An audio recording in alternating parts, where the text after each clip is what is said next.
On the morning of August 28, 2015, the Deputy Culture Minister of Poland walked into a press conference in Warsaw and told the assembled reporters, with a straight face and on the record, that ground-penetrating radar had located a 100-meter-long armored Nazi train, buried 50 meters underground near the city of Wałbrzych, and that he was 99% certain of what was on board.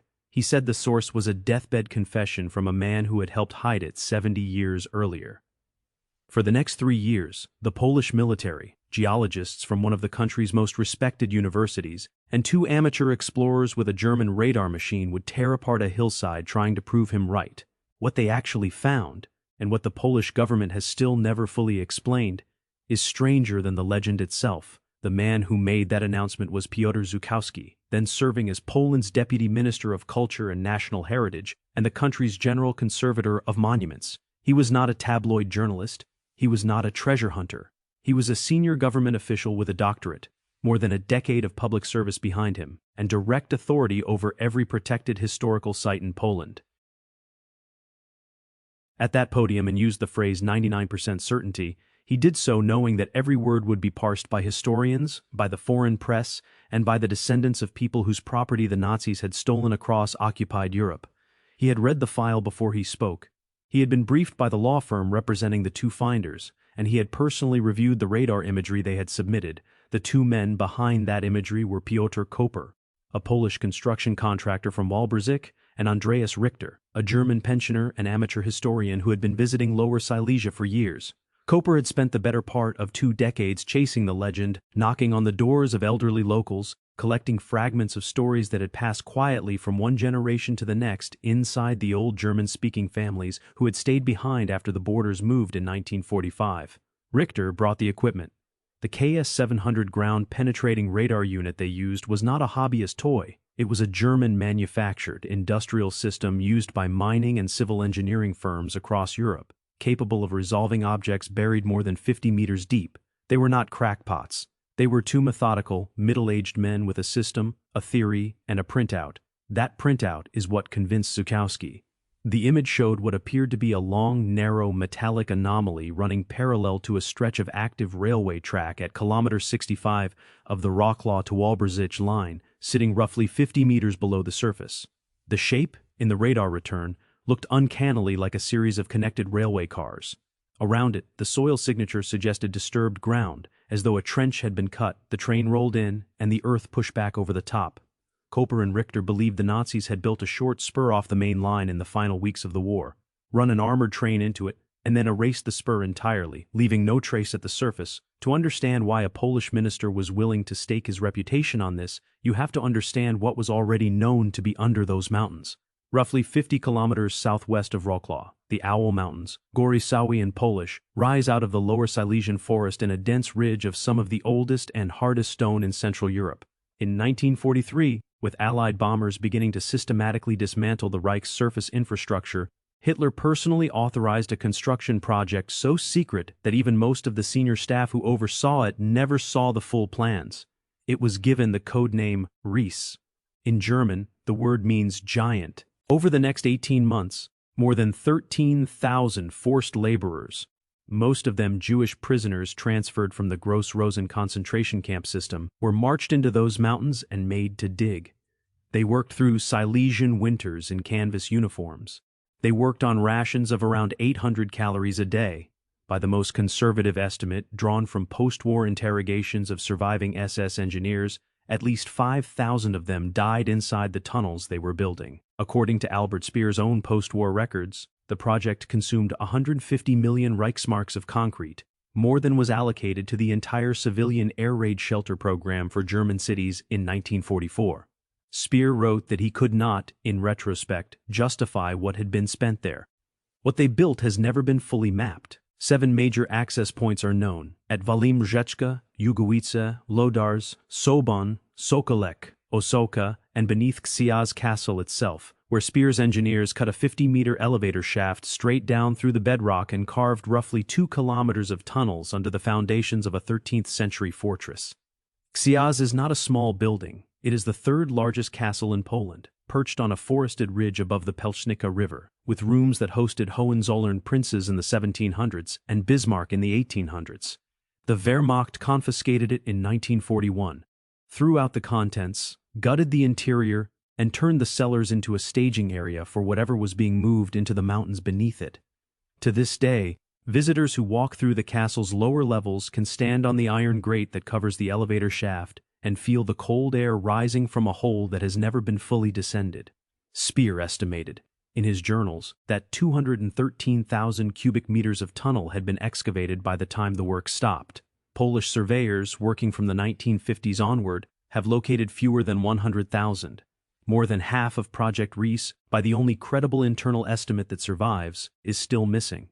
Some of it is collapsed, some of it was deliberately dynamited by retreating SS engineers in the spring of 1945. Some of it has never been entered by anyone alive today. That is the official version of Riese, a vast, unfinished, and partially destroyed underground complex whose purpose even now has never been definitively established. German records say it was meant to be Hitler's eastern headquarters and a hardened arms factory. That is what most post-war historians have written. Case closed on paper. What the documents do not explain is the rolling stock. In the final week of April 1945, as the Red Army crossed the Oder and German civilian evacuation orders began collapsing into open panic, German railway dispatchers in Breslau, the city now called Wrocław, logged the departure of 3 armored trains heading southwest toward Waldenburg, the city now called Wałbrzych. According to research compiled by the Polish historian Joanna Lamparska, who has spent more than 15 years working through the surviving Reichsbahn freight records, 2 of those trains can be accounted for. One was captured by Soviet forces near the Czech border.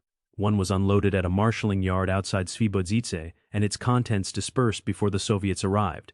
The 3rd train, according to the dispatch logs, left Breslau and never registered an arrival anywhere. The man who first put that anomaly into the public record was a retired Polish coal miner named Tadeusz Słowikowski.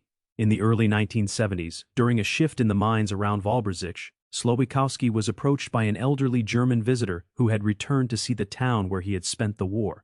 Over the course of several conversations, the German told him about a train that had been driven into a tunnel in the spring of 1945, sealed in by an SS demolition team, and never recovered. He gave Słowikowski a rough location and a name. He did not give his own. Słowikowski wrote everything down, kept the notes for the rest of his life, and showed them to anyone who asked. He died in 2019, still convinced the train was there. This is the deathbed confession Żuchowski referred to from the podium.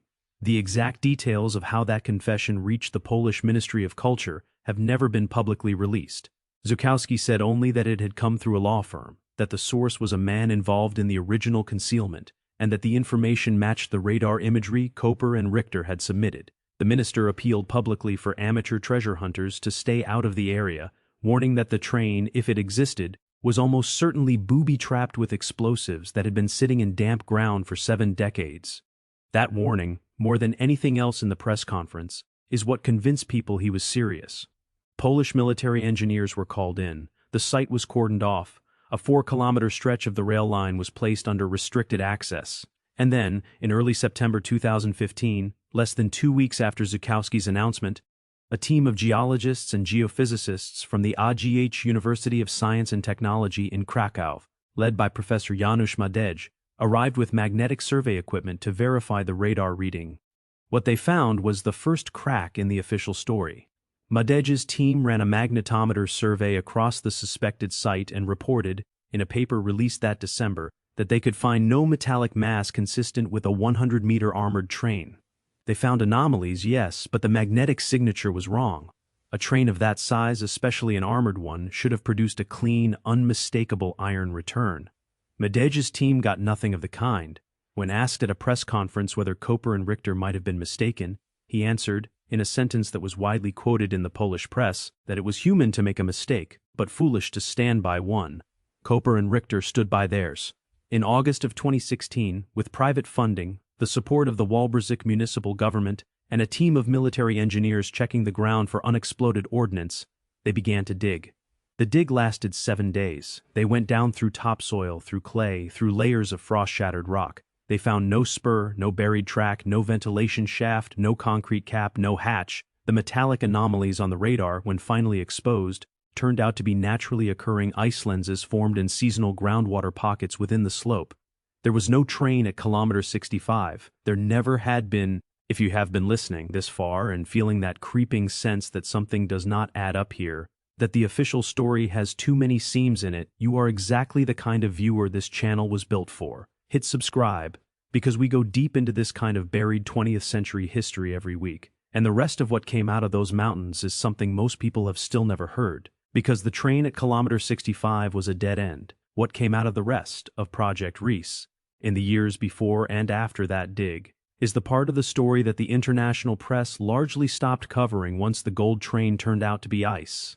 In 2015, with the Wałbrzych circus still drawing television crews almost daily, a separate team of Polish researchers led by the engineer Krzysztof Szpakowski went on national television with radar surveys of 2 sealed railway tunnels near the village of Walim, roughly 14 kilometers from Kasia's castle. Szpakowski's imagery, taken with different equipment from Koper's, showed what he described as a multi-level network of corridors connecting to the main Ries tunnel system, with at least one cross-section that appeared to contain a cylindrical object the size of a small barrel or canister. He stopped short of calling it a train. He said only that, according to the records he had been able to assemble, 3 trains had left Wrocław in the spring of 1945. 2 were armored, 1 carried valuables. He did not claim to know which, if any, was in the tunnels. He said only that the surveys justified a controlled entry by explosives experts. The Polish state, after the embarrassment of the kilometer 65 dig, declined to fund one. In January 2019, Piotr Koper, the same Koper who had been publicly humiliated in front of the international press 3 years earlier, was hired to do renovation work on a 16th-century palace in the village of Struga, less than 20 kilometers from the original dig site. Stripping plaster from an interior wall on a routine afternoon, he uncovered a series of large, intricate, polychrome wall paintings dating from the late 1500s, painted directly onto the underlying masonry and then sealed over, almost certainly during the 18th or 19th century. Polish art historians who examined the work called the find, in the words of one specialist quoted by the Polish press agency, priceless. Koper had not found Nazi gold. He had, however, found something genuinely lost, in a place no one had thought to look, simply because he was a man who had spent 20 years training himself to assume that walls hid things. Then, in July of 2025, an anonymous group calling itself Gold Train 2025, with no announced connection to Koper or Richter, contacted the Polish State Forest Authority and claimed to have located 3 buried freight cars inside an old rail tunnel somewhere in the Swidnica Forest District, the same band of forested hills that wraps around Wałbrzych. According to the limited disclosures the group has made, their evidence is based on archival German maps that have only recently surfaced from a private estate sale. The Polish authorities, having learned from 2015, granted them permission only to sweep the surface with metal detectors and to dig no deeper than 50 centimeters with hand tools. As of the latest reporting available, they have not announced a result. They have also not gone away. Inside the Ries complex itself, the work has never stopped. Polish speleologists, military engineers, and academic geophysicists have continued, year by year, to map sections of the tunnel system that the original SS engineers sealed in 1945. In 2018, a team working in the Włodarz section, using compressed air drills and remote camera equipment, broke through into a previously unmapped chamber containing wooden crates that had partially collapsed under their own weight. The crates were empty. According to a brief statement issued by the Regional Cultural Heritage Office, what remained inside them was straw packing material and several fragments of stamped metal banding consistent with German military shipping containers from 1944 and 1945. No inventory of what those crates had originally held has ever been released. No explanation for why they had been moved into a sealed tunnel and abandoned has ever been offered. The chamber was photographed, documented, and then closed again pending further survey. This is the pattern that emerges once you step back from the gold train story and look at the wider picture. Project Riese was not built to hide a train. It was built to hide everything. It was built at a moment when the leadership of the Reich understood, with mathematical precision, that they were going to lose the war and that the Red Army was going to take the territory their own engineers were standing on. They poured concrete into those mountains for 18 months, knowing that whatever they put inside would either be used in a final stand that never came, or sealed in and left for someone else to find, or never found at all. The deathbed confession that Tadeusz Słowikowski wrote down in the 1970s was almost certainly real. It was almost certainly not, however, about the specific stretch of track at kilometer 65. It was about something else, somewhere in those 113,000 cubic meters of tunnel that no one alive has yet entered.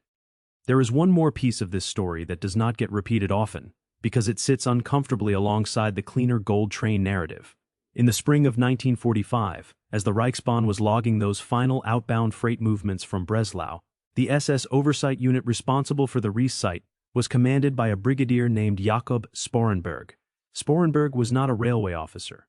He was a senior police general with a documented operational role in the deportation programs of the general government, and he was, according to post-war testimony given at his 1946 trial in Warsaw, the man personally responsible for ordering the demolition charges that sealed the lower sections of the Ries complex in late April of 1945.